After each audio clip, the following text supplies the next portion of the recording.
আকাশবাণী কলকাতা সমীক্ষা আজকের শিরোনাম পরিবেশের বিপন্নতা বাড়বে লিখেছেন ডক্টর জয়ন্ত বসু। 2024 সালের পরিবেশের ক্ষেত্রে সবথেকে গুরুত্বপূর্ণ বিষয় কী ছিল ও 2025-এ কী হবে সেই তালিকায় অবিসংবাদিতভাবে 1 নম্বরে নাম থাকবে জলবায়ু পরিবর্তনের।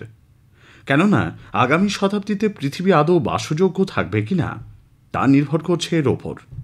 জলবায়ু পরিবর্তনের মধ্যে নানান বিষয় থাকলেও সবথেকে গুরুত্বপূর্ণ হল উষ্ণায়ন, যা প্রতি বছর নিজের রেকর্ড নিজেই ভাঙছে, ঠিক 80-র দশকের পোল ভল্টার সের্গেই বুবকার মতো। 2023 পৃথিবীর উষ্ণতম বছর ছিল, সেই রেকর্ড ভেঙে দিয়েছে সদ্য প্রাক্তন হওয়া 2024 সাল। আরও সমস্যা হল এখন পর্যন্ত এই সমস্যা থেকে সমাধানের পথ তেমন করে স্পষ্ট হয়নি। কি করতে হবে তার প্রেসক্রিপশন বিজ্ঞানীরা করে দিলেও ওষুধ অমিল। ফলত প্রতি মুহূর্তে পৃথিবী আইসিইউর দরজার কাছে এগিয়ে যাচ্ছে।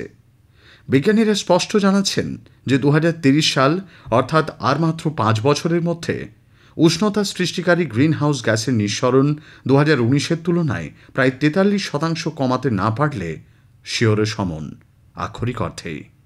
কিন্তু গত নভেম্বরে হয়ে যাওয়া COP29 বা বাকু জলবায়ু সম্মেলনে দেখা গেল উন্নত দেশগুলো এখন পৃথিবীর কথা না ভেবে নিজেদের ক্ষুদ্র বাণিজ্যিক ও রাজনৈতিক স্বার্থকে অগ্রাধিকার দিচ্ছে এবং পৃথিবীকে বাঁচানোর জন্য উন্নয়নশীল ও স্বল্পোন্নত দেশগুলিকে বহু দরাদরির পর প্রয়োজনের তুলনায় মাত্র 1/4 অর্থ সহায়তা করতে রাজি হয়েছে। মনে রাখতে হবে এই অর্থ সহায়তা তাদের কোনো মহানুভবতা নয়। অনর্গল জীবাশ্ম জ্বালানি পুড়িয়ে পৃথিবীর যে হাল তারা করেছে তার ঐতিহাসিক দায়িত্ব নেওয়া। 2009 সাল থেকে একের পর এক অঙ্গীকার উন্নত দেশগুলি করেছে এবং ভেঙেছে। মাঝখান থেকে বাতাসে কার্বন ডাইঅক্সাইডের পরিমাণ বেড়েছে। পরবর্তী বিশ্ব জলবায়ু সম্মেলন হতে চলেছে অ্যামাজন অরণ্যের ধার ঘেঁষে থাকা ব্রাজিলের বেলিন শহরে। উন্নয়নশীল দেশ হওয়ার কারণে অনেকে আশায় বুক বাঁধছেন যে ব্রাজিলে আবার বিশ্ব জলবায়ু আলোচনা সঠিক রাস্তায় ফিরবে। তারা নাম দিচ্ছেন টার্ন অ্যারাউন্ড কপ বলে। আন্তর্জাতিক তথ্য বলছে যে ভারত পৃথিবীর অন্যতম জলবায়ু বিপন্ন দেশ। লাগাম ছাড়া তাপবৃদ্ধি এবং খরা, সাইক্লোনের পর সাইক্লোন, বন্যা 2024-এ চলেছে ক্রমাগত। সংখ্যাতত্ত্ব বলছে বছরের প্রায় 90% জুড়েই দেশের কোথাও না কোথাও জলবায়ু পরিবর্তনের ধাক্কায় কোনো না কোনো বিপর্যয় হয়েছে।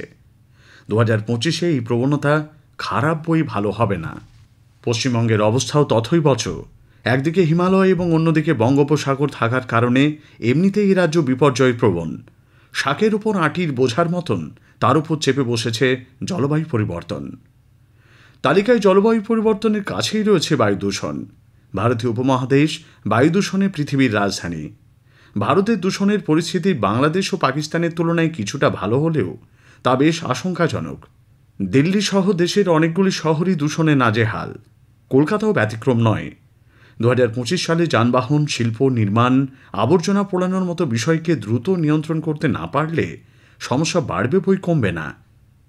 শুধু এই দুটিই নয়, প্লাস্টিক থেকে নদী ও জলাশয়ের দূষণ, জীববৈচিত্র্য ক্রমাগত ধ্বংস হওয়া, বনাঞ্চল হ্রাস পাওয়া, আবর্জনা ব্যবস্থাপনার সংকট ইত্যাদি ইত্যাদি পরিবেশের ক্ষেত্রে 2024-এর চ্যালেঞ্জ ছিল। 2025-এও সেই প্রবণতা বিশ্ব, দেশ ও রাজ্য জুড়ে কম বেশি বজায় থাকার আশঙ্কা। এই প্রবণতা পাল্টানোর একটাই উপায়, গোটা পৃথিবীর রাজনৈতিক নেতৃত্বকে পরিবেশের বিষয়গুলোকে যথোচিত গুরুত্ব দিতে হবে। বিশেষ বিশেষ দিনে বাছাই করা বক্তৃতা, স্লোগান আর মিটিংয়ের দেখনদারি থেকে বেরিয়ে আক্ষরিক অর্থে মাঠে নামতে হবে পরিবেশ বাঁচাতে। পরিবেশ ভাবনাকে সরকারি পরিকল্পনা ও প্রয়োগের ভরকেন্দ্রে আনতে হবে, নইলে পৃথিবীর আইসিইউ থেকে ভেন্টিলেটরে ঢুকতে বেশি সময় লাগবে না।